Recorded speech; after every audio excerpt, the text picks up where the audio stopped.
شده انقدر چشات؟ چیکار کرده تو این چند وقت باهات؟ چیزی نگو اگه خست از صدات، بیا منو بغل کن، شاید آروم بشی روی سینم اگه بارون بشی،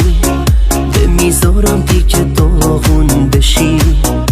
گلم دیگه توی آرامشی، این قصه ها رو کم کن،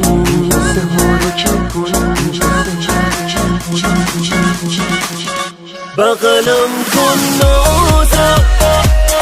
قسمت بوده شاید بازم که من تو زندگی باشم، برگردی پیشم یه روز، دل دیوونه همین دلی که داغونه دیگه پیش تو میمونه، جا داره واسه تو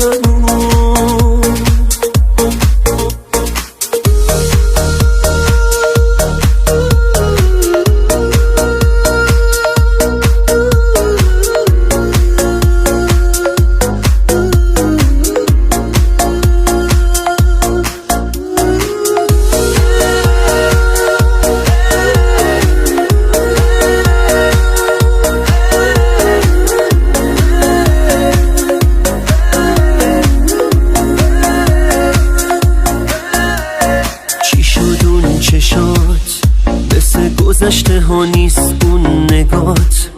بگو چرا میلرزه با صدات، من که گفتم نمیاد پا به پات، فقط منو بغل کن،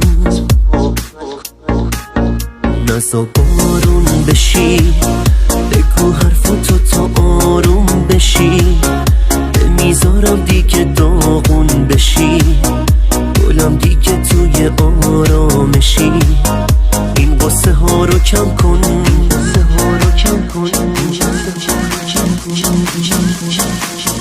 بغلم کن نازم،